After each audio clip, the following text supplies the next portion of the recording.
So welcome today. We are teaching a workshop on urges and how to handle them.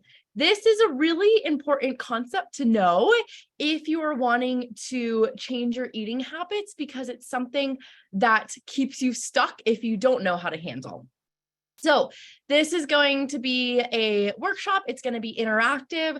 So I want you guys to have a pen and paper nearby or some form of things that you can take notes with. So when the prompts come up, you can make sure you are answering them in depth and really thinking about how you can apply them to your life. It will be about 30 to 45 minutes. The presentation itself is about 30 minutes.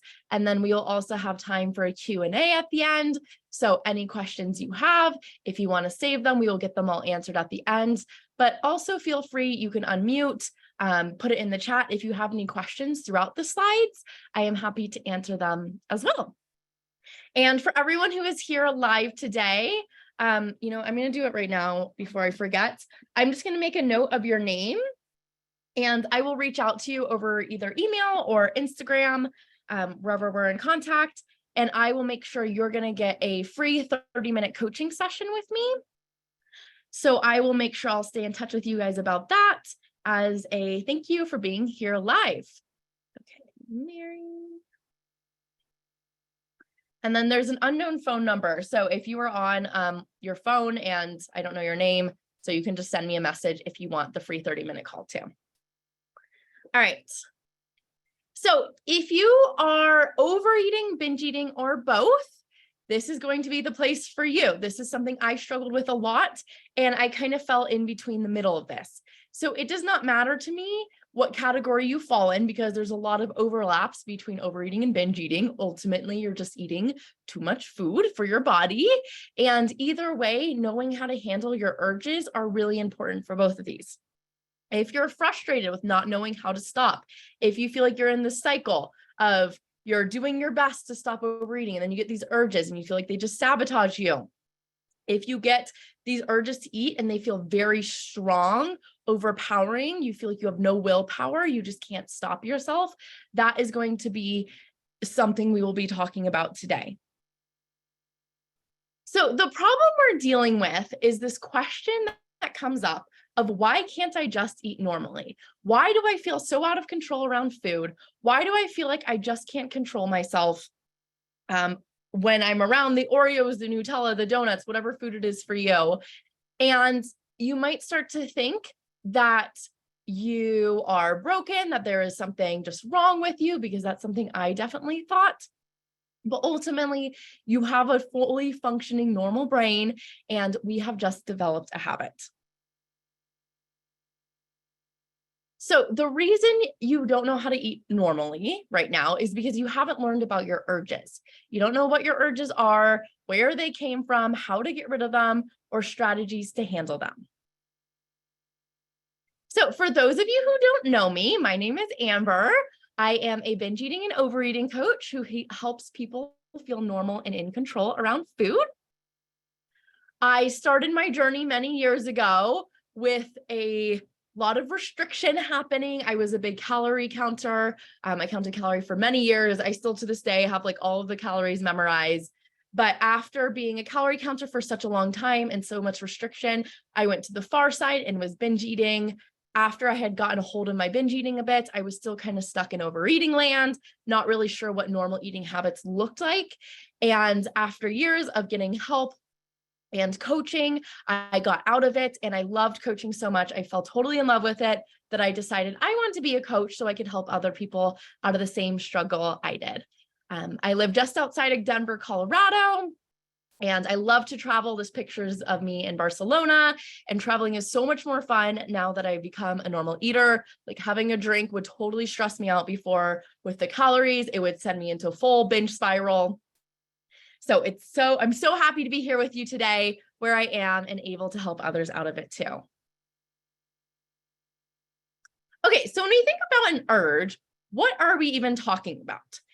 How I define an urge is it's a feeling of over desire, and it's usually to do a habit that you don't want to do.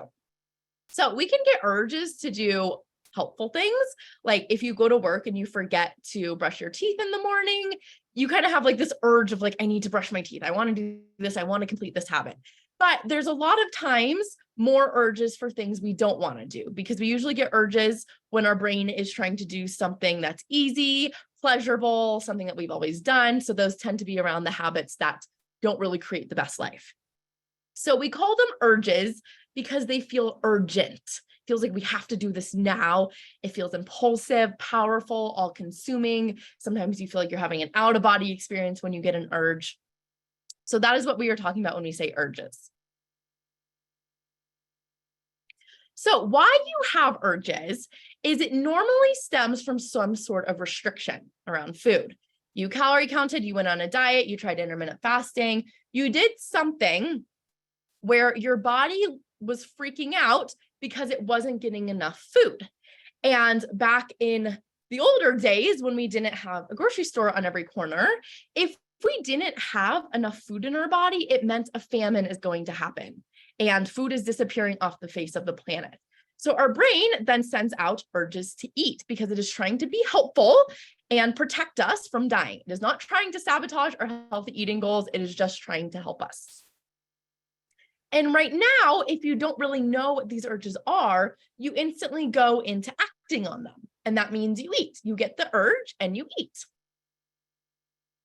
And when you get the urge to eat and you act on it, what happens then is your brain gets this reward. It gets the food, which it gives your brain a big dopamine hit, and it says, oh, that was great. We should do it again. And then you end up in this cycle and you feel frustrated because you're like, why am I still getting these urges? And it's because you keep acting on them and your brain keeps getting this reward. So nothing is wrong with you. Your brain is not broken. It is actually very fully functioning because it's showing you it's really good at forming habits. So we've got into this habit, this loop of getting the urge, acting, getting the reward. So the first prompt I want you to answer for yourself is, when did your overeating or binge eating habits start?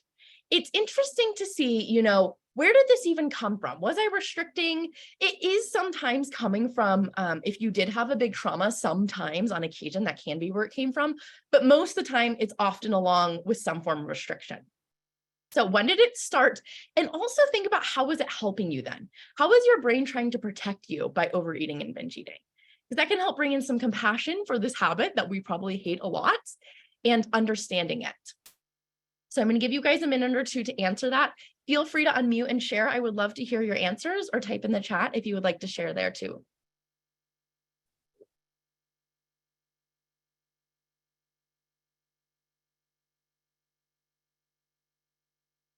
Hey, Amber, how are you? Hello? Hello?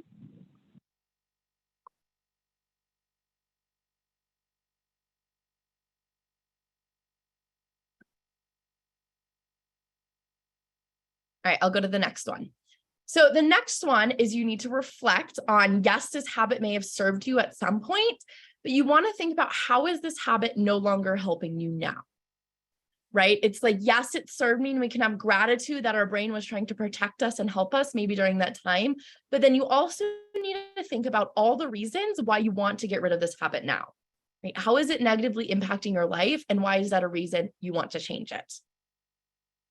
And again, feel free to unmute, type in the chat, or just write it down for yourself.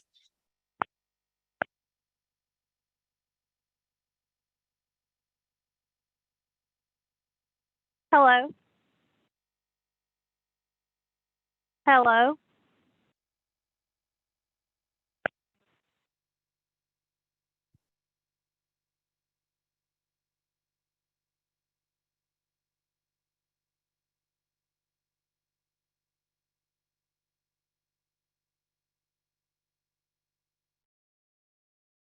Oh, Mary, you're saying someone is talking and saying hello repeatedly. Does anyone else hear that? That is odd. Okay, I do not hear that, but I know. Okay, I'm going to remove someone.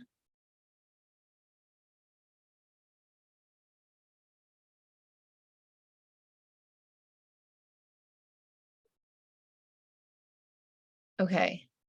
Does anyone hear anything still?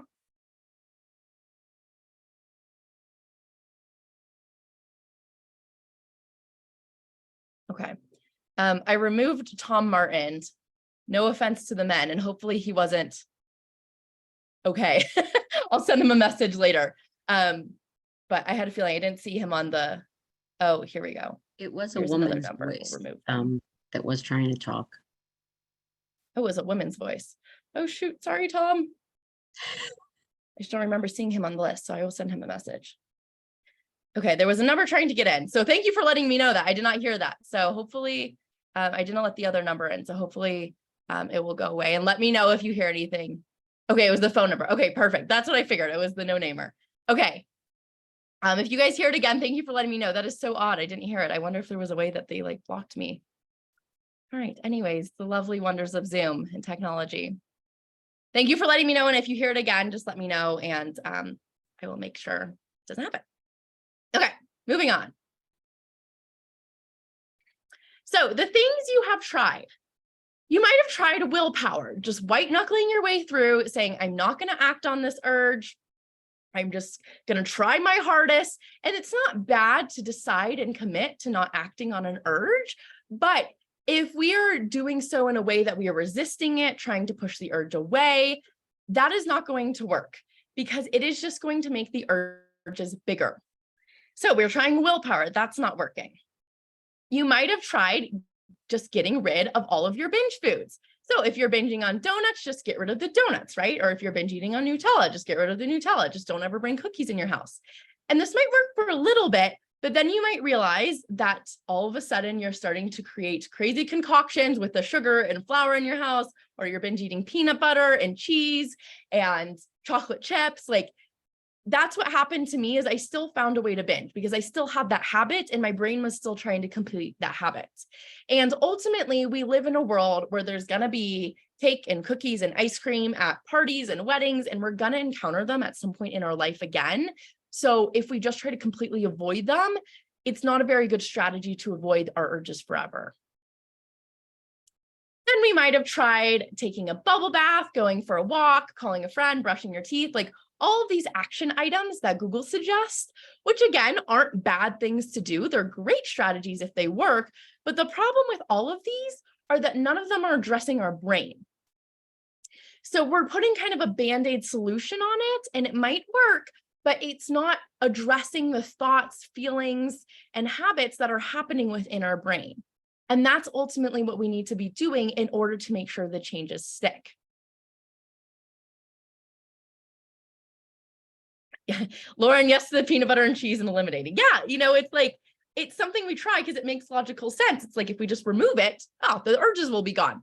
And like, it might like lessen your urges for a bit, but we need other strategies besides that too. Okay, so the solution then, how we are going to stop these urges, is twofold.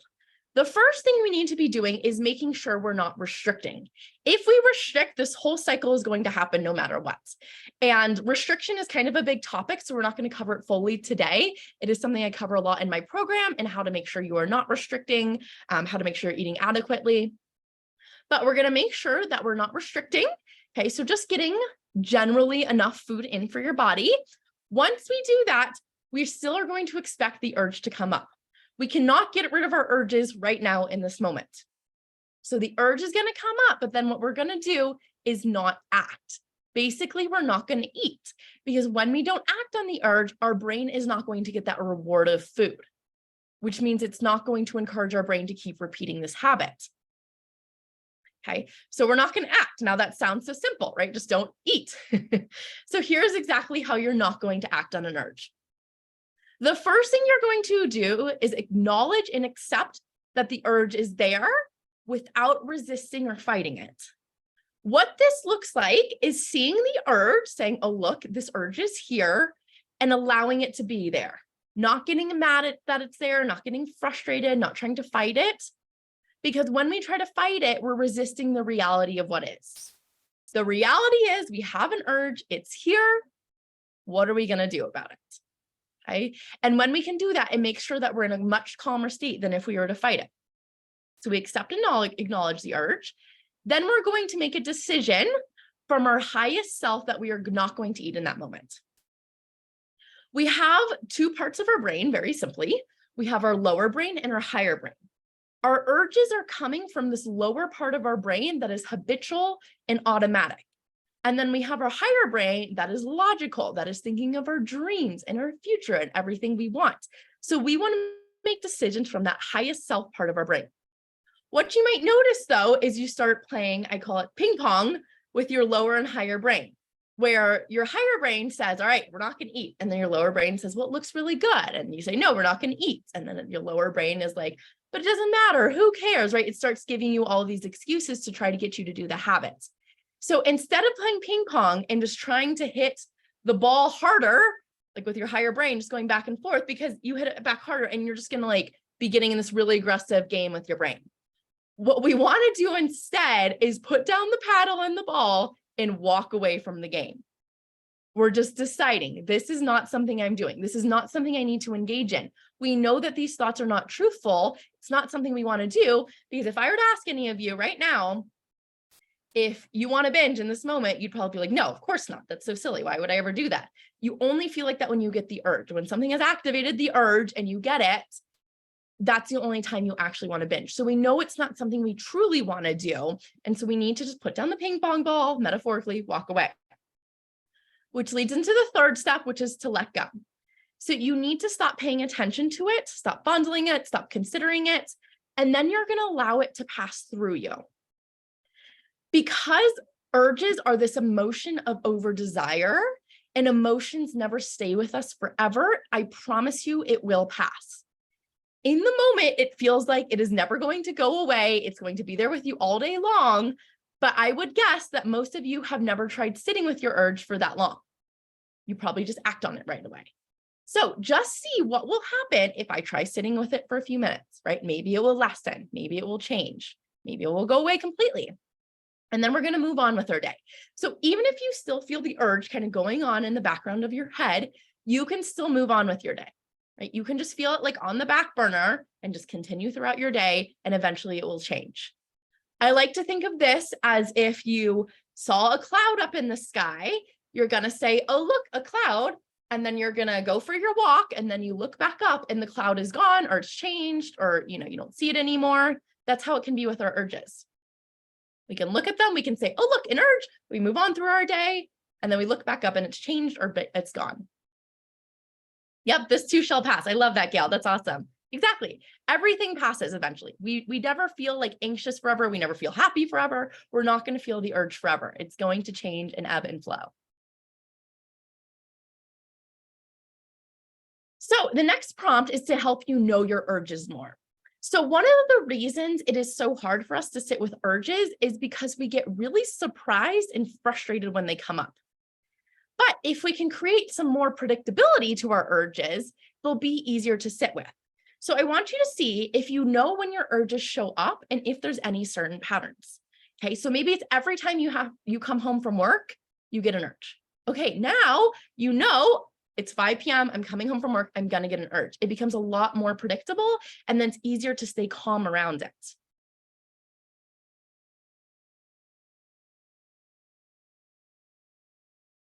Does anyone know when their urges tend to show up for them?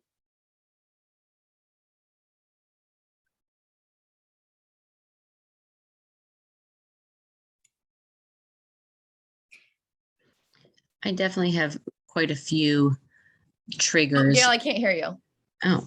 You're unmuted, so I'm not sure. You might have to go to the microphone. Lauren, often when you're stressed, anxious, bored. Okay. So I like how you said often. Sometimes people will say all the time. We don't want to be like always, I always have urges, because that's not the truth. You're unmuted. Maybe if you try going to your microphone button, like maybe if you have AirPods, or sometimes the microphone gets connected weird. And if not, you can just type, yeah. Stressed and bored. Okay, good. So see if you notice when you tend to get stressed and bored. Okay, so you have these emotions of stress and boredom. Gail, when you're stressed or tired at night. Oh, you heard her, Mary. That is so weird. I'm wondering what has happened where I can't hear anyone. Okay, Okay, you guys just type in the chat for now. That is such a weird, maybe I had set up a weird setting where no one can talk to me because I didn't hear the hellos either.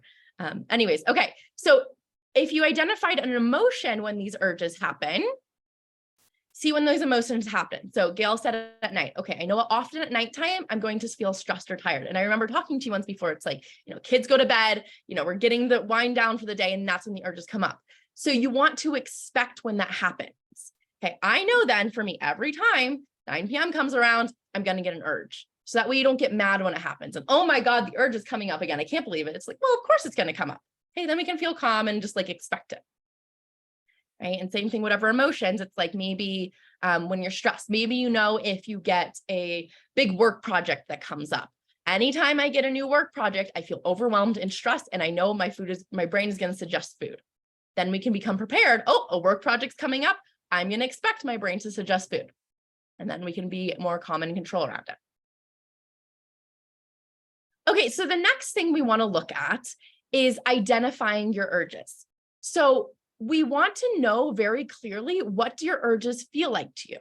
Do they feel fast or slow? Do they feel hot or cold? Do you feel them in your fingers or your chest or your stomach or your head? And then you can think about, what do they say? Do they say, you should just give up? This is too hard. I can't handle this. You should just eat. Nothing matters. Because when we identify the urges, it's going to be easier to see when they're happening. So again, creating more awareness around them.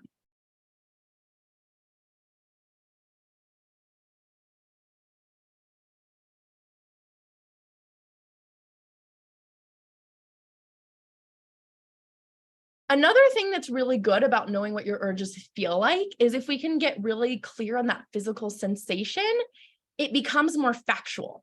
So when we say like, I'm having an urge, sometimes we feel panicked and it feels like we're going to die in that moment. Like, so a big reminder I like to give like my clients that I used to give myself all the time was that I'm not going to die in this moment, which sounds a little dramatic, but it really does work because that's what your brain is freaking out. It's like something horribly wrong is going to happen if I sit with this urge and I'll probably die. But if we tell ourselves that all is happening right now is I'm feeling some sensations in my chest, I'm feeling a little fastness, and I can handle some fastness and sensations in my chest. It instantly grounds us a little bit more so we can get clear on like what exactly is happening in our body and be more specific about it and factual. So do you guys know what physical sensations come up for you? Is it in your chest, your hands, your fingers? What do the urges say to you?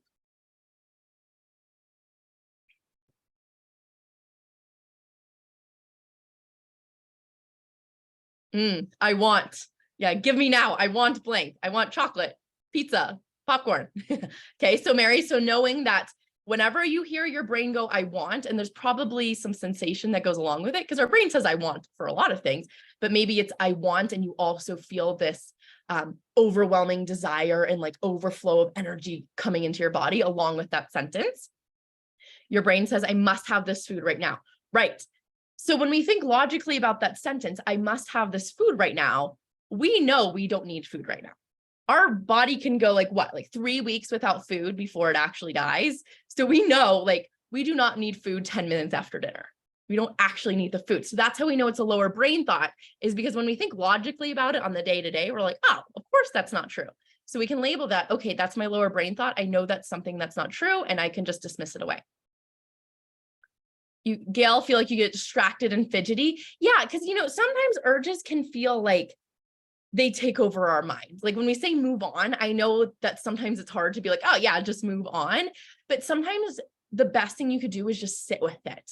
Like sometimes just sitting in a chair or laying down and taking almost an outsider perspective on like what's happening in my body and brain right now, and looking at it like a curious scientist can be a really interesting activity to see what's happening. Lauren, you feel it in your chest. You feel anxious. Yes. Instant gratification to make me happy because I eat the most and feel most guilty when it's after I'm really sad or overwhelmed. Okay, so notice the contrast between these feelings. You're like, you want that instant gratification to make you feel happy, but then instantly you feel sad and overwhelmed and guilty. That's again, it's our lower brain telling us you'll be happy if you eat this. We know that we don't actually get happier if we eat it, and we often end up sadder. So that's again, when your when the thought comes up, if I eat this, I'm gonna get the instant gratification and be happy. We can label that thought as false, kind of like lower brain junk that we don't need to listen to, like spam mail. Like, no, thank you. I don't need to listen to that. I know the truth. And then you feel that in your chest and anxious. So you can say, right now, I'm just feeling some sensations in my chest and I'm going to be okay. This is safe to feel. I'll be okay. Okay, so the new pathway we're going to work on creating is we're going to get this urge to eat, right? The urge is going to happen still. But what we're going to do instead is go through the process of accepting it, deciding not to act on it, and letting it go. And then when we do that, a really important step is to celebrate. We need to say, go me, you're doing amazing, do a little dance, do something to acknowledge what you were doing. Celebrating does not mean, okay, every time you have an urge and don't act on it, you need to go give yourself a massage. You can do that like after you say, okay, maybe if I don't act on 20 urges, you can have a big thing like that. But just the mental process of acknowledging that you did something well and being really proud of yourself for that and really happy that you were able to do that is what's going to work. Because when you celebrate, that's going to give your brain a new reward. And that new reward is that positive emotion. Our brains love to feel good. Like we want to feel good. So if we can create that positive emotion after we celebrate ourselves, our brain will learn, oh, this is something we want to do. Next time the urge comes up, we're going to remember to accept it, decide it, and let it go because we celebrated last time and that was fun for our brain. And this is something we often forget because our brain likes to look for everything that's going wrong and nothing that's going right. So we have to be very intentional about celebrating because if you do the process of accepting it, deciding it, and letting it go, and you don't celebrate yourself, you say, okay, glad that's over, and you move on, it's going to be less likely you're going to want to repeat it. You have to make it a positive experience for yourself. Then the less you are acting on these urges, the weaker this brain pathway is going to become until they eventually fade away. This is how you change your brain. This is how you rewire it so it becomes a normal natural eater, right? Because the only difference between you right now as someone who's struggling with overeating and binge eating and a normal natural eater is that you have urges and they don't, right? For you to put it simply, that's the reason they don't binge is because they don't have the urges to binge. So if we get rid of these urges by stop acting on them, that's how it becomes so much easier to maintain this new us as someone who can eat normally.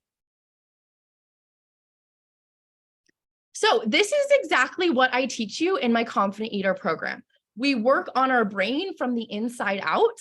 It's a 6-month personalized private one-on-one coaching program that helps you stop overeating and binge eating for good. Mary, what does celebrating look like? So yes, celebrating looks like just acknowledging it to yourself. Like I said, it doesn't have to be this big thing. You don't be like, oh, I got to go buy myself a candle or a treat now. It's just this process of acknowledging it.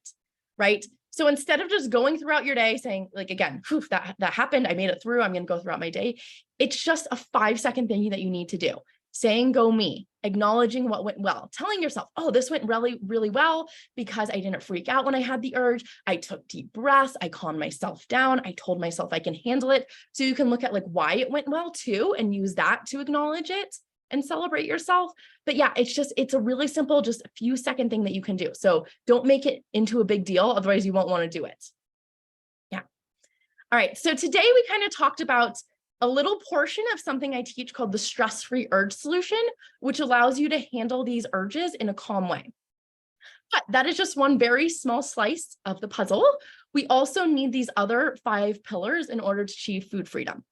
So the first thing I teach you is something called the thought breakdown method. This is going to help you manage your thoughts and feelings. This is a skill that goes for every single area of your life, and it's going to be a tool that you're going to use throughout the whole program. So that's why we start with it. Then I'm going to teach you how to neutralize food. So how to stop obsessing over foods and get rid of the good, bad food labels. And I teach you this with my trigger food process. So this is a specific process that I walk you through step by step on how to eat these foods. I don't tell you just, okay, go ahead and eat whatever you want. I have a specific process for it. Then we take a more intuitive eating approach where we learn your hunger and fullness and we learn how to use them to guide your body because it's the most wise signal we have if we learn to tune into it. Then we talk about confidence. So of course we build up your body confidence, but also your confidence in yourself. Because when you're binge eating and overeating, it often erodes our trust with who we are and how we make decisions. We don't trust ourselves to make decisions. We don't trust ourselves to keep our word, and that can have an impact on many different areas. So we make sure we talk about that as well. And then finally, we talk about maintaining progress. It's really important to me that this is a lifelong program, not something you have success with for a few days or a few weeks and then you go back to. It's something that we really work on by shifting our identity. So right now, you probably have the identity as, I'm just someone who struggles with food. Food is just difficult for me. It's always been difficult for me. It's been difficult for 10, 20, 30, 40, 50 years. Okay, so what we need to do is shift this belief. And we need to do a lot of internal work to shift to, I'm just someone who's a normal eater. I'm someone who's in control around food. And if we don't do that work, what happens is you make progress and then you hit this belief, I'm just someone who struggles with food. And so you go right back down to your old habits and you get caught in the cycle. So we really need to make sure we work on that belief. So in my program, you get weekly 1-hour calls. So this is how we talk to each other. You get your lessons there. We celebrate, learn, coach, take that brain-based perspective. And then you also are going to get unlimited text and voice message support. So this is really awesome for when you get those in the moment urges. If you're like, I'm really struggling with this, I need help, you can reach out to me and I'll get back to you. Or if you need help celebrating, if you want, someone to celebrate with you, which is even better because then you have 2 people celebrating. So it's like twice the reward for your brain. I'm there to celebrate with you as well. And then all of the pillars that we just talked about, that's what you get lessons and worksheets on. And it's really tailored to you. So I have this really nice step-by-step outline for you, but I also make sure that it's tailored to your unique needs because we do have a different background with food. We have different thoughts and feelings about food. So we make sure that they're tailored to you. Okay, so for a little bit, I've been on a wait list, but super exciting on this Monday, the 14th, so just a few days, I am opening the wait list up to new people into the program. So if you want to get on the wait list, let me get my link. I am going to put, oh, my chat went away. Where is my chat? Okay, I'm going to put the link in the chat. This is to get on the wait list. It is just a short application. Will probably take you 2 or 3 minutes to fill out. And then once you fill out that application, I will reach out to you and set up a free consultation. This is a 45-minute call for us to just get to know each other a bit more, get to know your struggles, what you're dealing with. I go more in depth about the program, what you get, the investment. And then after the consultation call, if you choose to do so, you will join the program. I will send you a welcome email, get you all set up, and then you will become on your journey to become a confident eater. Catriona, I talk about the program on a consultation call. So you can click on the link and get on the application and we'll set up a free call. And I go over all the details more in depth there. Okay, so something else exciting that I'm doing right now is I'm offering a limited time bonus if you get on the wait list. So you are going to get a free custom journal shipped to you if you decide to join the program. This is something that I've done once before that my clients really loved. And you can see 2 examples of client journals that were delivered to them that they loved. And this is really nice because we do so much mindset work. And it's really important to have a good journal that you love and you want to go to do this work. So I've decided to have this bonus for this limited time. If you get on the wait list, so click on the link and add your name to the wait list. If you do it before Sunday night and end up joining the program, you will get this journal as well. So this is my client, Charlotte, who is one of those people who had been struggling for decades, who was trying many different things. Nothing was working, was still trying to diet, didn't really want to get out of diet world because she was scared of the weight gain. She was really skeptical on the consultation call, which is super normal. It's like, if you're scared to get on a call with me, 1, don't be, I'm really not that scary, I promise you. And also it's normal. It's normal to be scared about committing to something. It's normal to be scared about even the possibility of solving this issue. Sometimes that can be scary because you're like, I've had this for so long. Like, what is my life like without it? So that was her. And even when she did start to see that maybe it would be possible for her, she didn't think she deserved it. She had a lot of self-worth issues. She was really struggling with putting herself first. She was a mom. Her husband worked a lot. So that's something we worked on a lot in the program.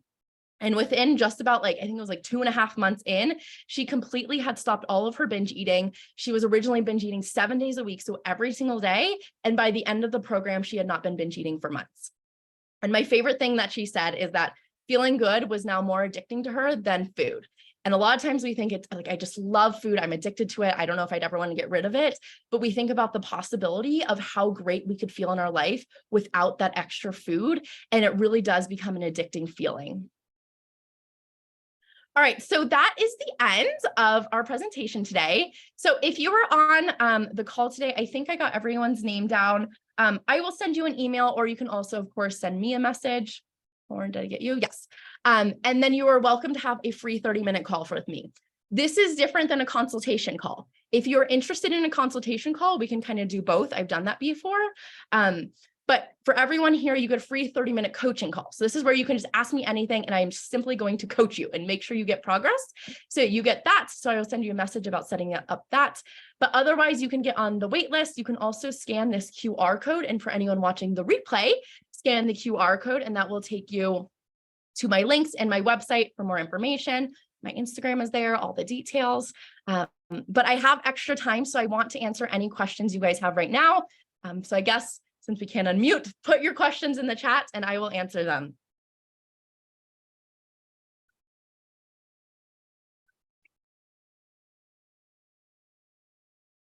I'll say one common question I get around urges is people start to wonder, is this an urge or is this just a craving? Like, what's the difference between them? And the difference is, if you are getting a craving, you're going to feel calmer. Right? If it's like, I just want a piece of chocolate right now, you're going to feel a little bit calmer. You could kind of be like, I could do with it or without it. Whereas an urge is this more like overwhelming feeling of I have to have it now. And if you think about it, you're like, I don't really want one chocolate. I really want 10 chocolates. And so you can kind of ask yourself, how much do I truly want? And if it feels like it's an unlimited amount, it's probably an urge. And then you can also think about how your future self would eat. This is not to be confused with your perfect self. Okay, but your future self, as a normal eater, about how much would you want to eat? And maybe you'd want to include, one small dessert a day. Maybe you'd want to have chips on occasion, even if you're not super hungry for them. So thinking about, my normal natural eater, how would she eat? Then you can kind of use that to distinguish, is this an urge or is this just a craving and I want to eat it? All right, Gail, have you ever used, or are there any apps that you like to use to support in the recovery process? What's your opinion on using apps? Yes, I do have actually used apps before, and one of them being this app called ATE, ATE. I used to use it with my coaching program, and I still give it as a suggestion. So in the first 2 weeks of working with me, I have you keep a food diary. This is not a calorie count or anything super strict. It's literally just writing down what you eat. Like, I ate a salad.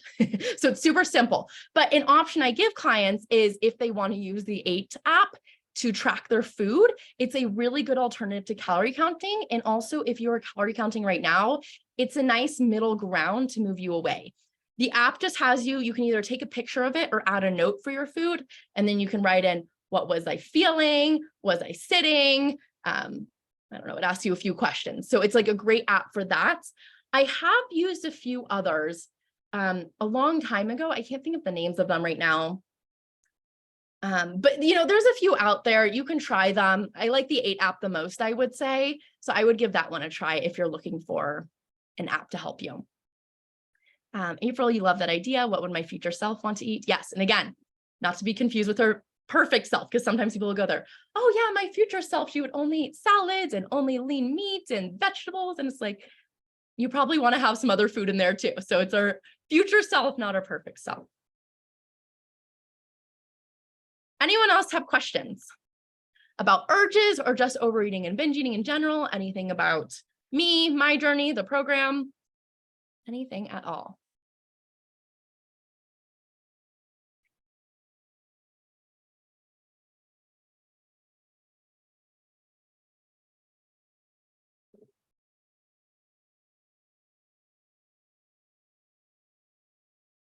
All right, well, if there are no further questions, we'll end here.